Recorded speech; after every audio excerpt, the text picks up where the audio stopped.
First video and we are not holding back.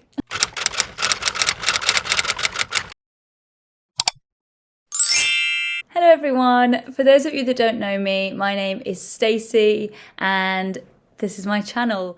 I do want to just put out a trigger warning. This video is going to be discussing mental health, OCD, anxiety, depression, and certain topics that may be distressing to others. If that is something that you are not comfortable with, please do not watch this video. As you can tell by the title, this is going to be a bit of a get to know me, I suppose, but from the perspective of my experience with OCD. It's definitely a mental illness that is vastly misunderstood, and there are a lot of stereotypes that don't necessarily fit what it means to have OCD. So I'm here to hopefully open your minds a little bit, educate a little bit, but also to just give my experience. Ideally, if somebody else that's going through this or has been through this or knows someone that's going through something similar sees this video, I want to be able to give my perspective so that you know you're not on your own. And with OCD, you can feel so isolated, different, a little bit fucked up. Let's get into it. So we're going to start way back when I was around 2 or 3 years old. I'm not saying that I had any diagnoses when I was this age. I absolutely didn't. But what I did have was a lot of issues with food. I was a very fussy eater. I was a worrier.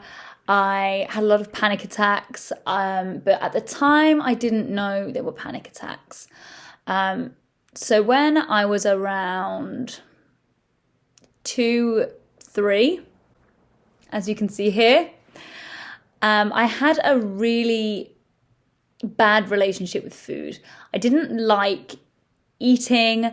I didn't like to chew. Everything had to be mushed up. And I actually had a food specialist come and give me a chart that I would get stars and stickers for when I did good eating. So I think there's always been a bit of a natural anxiety somewhere over something. Obviously at that age, you don't know what it is. You probably just think it's like a fussy child, right? We're going to take a big fast forward now to 14, 15-year-old Stacey. It's going to kill me to do this, but here I am, 14 to 15 years old. I would say that this is when I pinpoint that I really started to have obsessive relationships with food. Not just food, but body image. I mean, I'm very thankful that I didn't grow up around this kind of TikTok, Instagram era when I was a young teenager, because I already had enough of those comparisons coming in from my own research, essentially. So yeah, what I would do is I would make something that at the time was called a thinspiration. This was horrendous. At the time, it was my Bible. It was how I wanted to live my life.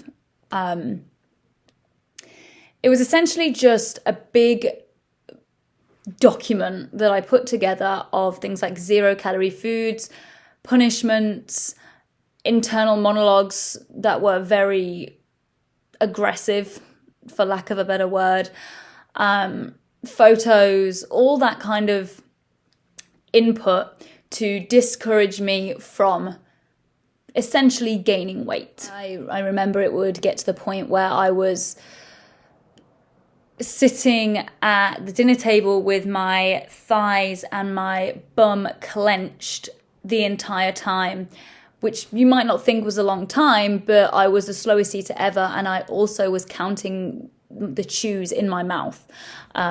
So it would be, I would have to chew each mouthful 20 times. you're basically swallowing nothing by that point. Moving forward just beyond that was when I guess I developed my first really serious compulsion. Big trigger warning here. There is going to be some talks of self-harm. If that is triggering for you, please click off this video, or you can fast forward it now. So around the age of 16 was when I first started to self-harm. I had a lot of guilt. I had a very deep conscience. I had to be the perfect person. I had to make good decisions all the time. There was no room for mistakes. And if I didn't meet these standards that I set for myself, I would essentially take it out on me. It was destructive. It was dangerous. It was heartbreaking for my family, and it was hard. It's something very hard to go through.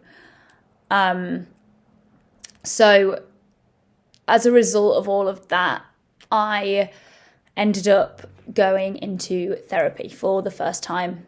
It was through my school, and I told a few people, like, if I was going to be late to my form class or something like that. My friends kind of knew why, but I tried to keep it quite hidden, because whilst a lot of people might think that things like self-harm or self-destructive behaviors are attention-seeking, the majority of the time they're not. And you don't want people to know. You don't want to be questioned. You don't want people talking about you. So I kind of kept that a little secret and got on with the rest of my time at school through therapy. So I went through therapy, and I was feeling good. I'd finished my A-levels, and I was about to have an amazing summer, turn 18, and start uni. And I did all of that, and it was great, and I was feeling better. But then around the age of 18, 19, I started to experience intrusive thoughts. If you don't know what intrusive thoughts are, it's essentially a thought that you have that is incredibly distressing, usually of an inappropriate nature that you can't get rid of and you don't want to have. What's interesting, and that I learned, is that everyone actually has intrusive thoughts. Every single person, every single day. But a neurotypical person without OCD would be able to let it come and go. You might not even realize that you had it in the first place. Whereas if you have OCD or an anxiety disorder, intrusive thoughts stick with you, and they are analyzed. They are analyzed to the point of, if I don't do something to get rid of this thought, something bad is going to happen.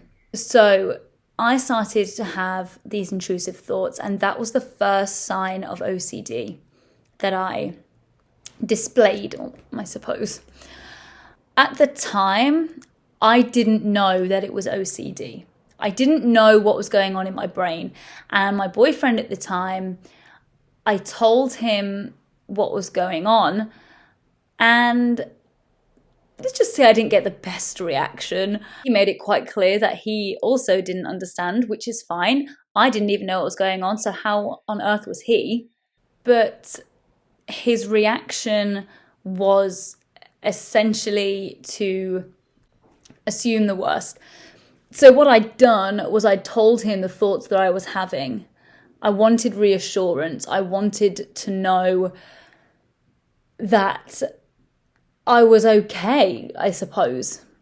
He took it the wrong way, and he started calling me every name under the sun, accusing me of things that I hadn't done, and I was just beside myself. Intrusive thoughts can be hard enough to deal with when you know what they are and you have the strategies to cope with them. But when it's all new to you and you start experiencing them and your partner doesn't know what's going on and he's against you, it's actually really scary. It was a really horrible time. Needless to say, that relationship did not last long. These intrusive thoughts continued for a few years. When I was around 20, I went to the doctors and I said, look, I'm feeling really anxious. I'm feeling really sad. And I don't know what's going on. The first doctor that I saw, it wasn't my usual doctor. And she just kind of said, okay, well, here's some tablets. Take these. You'll be fine. Which, if you go to the doctors with a mental health concern, please do not let them just give you tablets and walk out the door, which is what I did. I left not knowing what I'd been given, not knowing the side effects, not knowing what it was going to do. I thought it was just going to change who I am completely, and I wasn't willing to do that. So I'd been given some antidepressants that I refused to take. I was like, I'll be fine. I'll sort this out on my own. Whatever. Plot twist, turns out I was not fine at all. The intrusive thoughts continued, and it it was finally when I was age 21 that I sought proper help. I remember sitting in my appointment, and for the first time I'd sat in the doctor's and just cried. I just cried. I said, I don't want to feel this anymore. And she was super helpful. It was my normal doctor, and she talked to me and she essentially referred me for cognitive behavioral therapy and started me on a course of antidepressants. I'm going to do a separate video on antidepressants and my experience with them and side effects and all of that.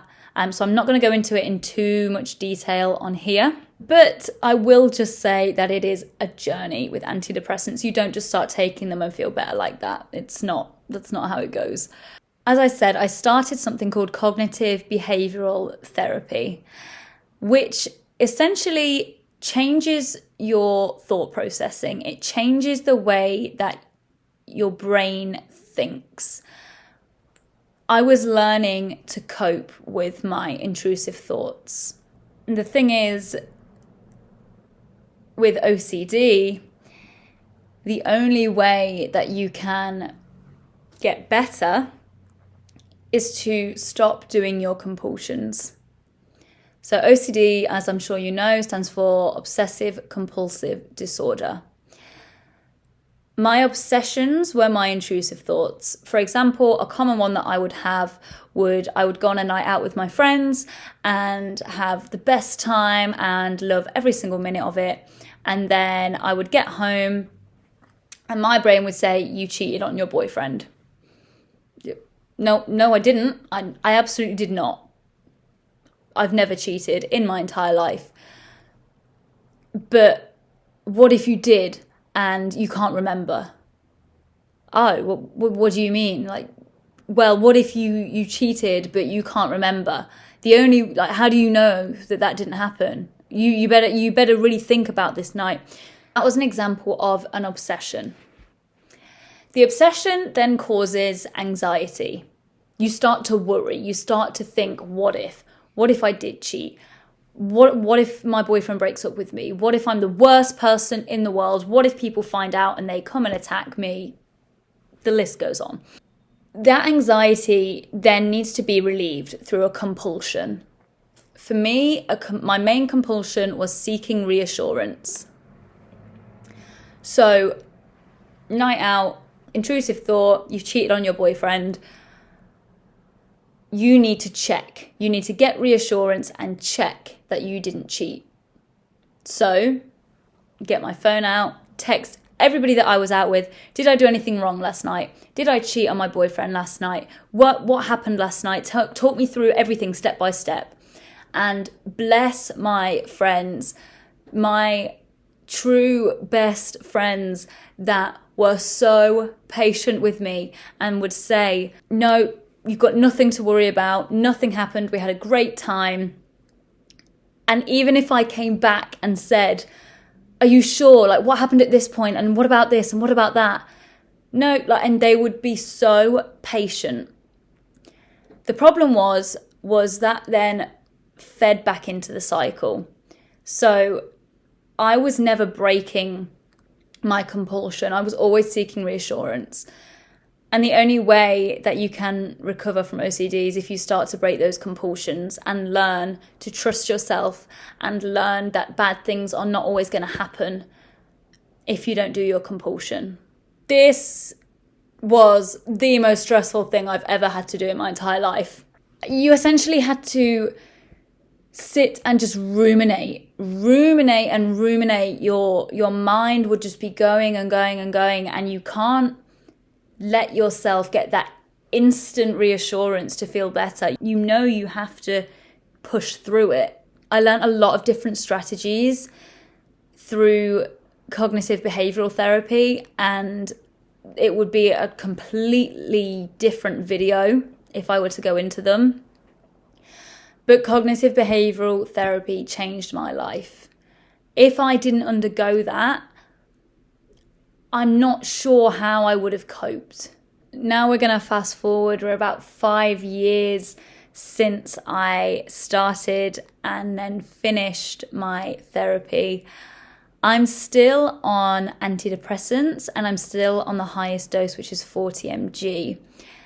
I am, however, about to have a call with my doctor over here in Australia to discuss lowering my dose, because for the first time in a decade, I'm starting to feel stable. I'm starting to trust myself.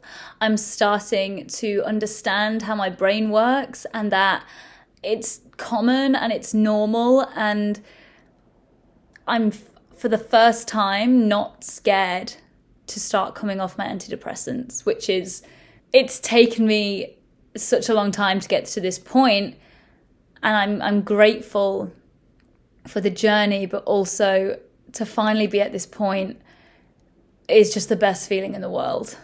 I suppose the point of this video was to educate and also be that spokesperson for people with OCD that might feel like they're alone, that might think that there's not a way out, that feel like they're a bad person. You're not. Trust me. You can take my word for it. If you know someone with OCD, make sure you check in on them. Make sure they're okay. And just like with any illness, mental illness, physical illness, whatever it is, just be there for the people that you love, because that could be a make or break. I think I'm going to leave it there. Thank you so much for joining me for this video today. I hope you learned something. I hope it was informative. I hope it's opened your mind a little bit as to what OCD can be like. If you did enjoy this video, please give it a like. It means the world to me. Let me know in the comments anything that you found useful or informative in this one.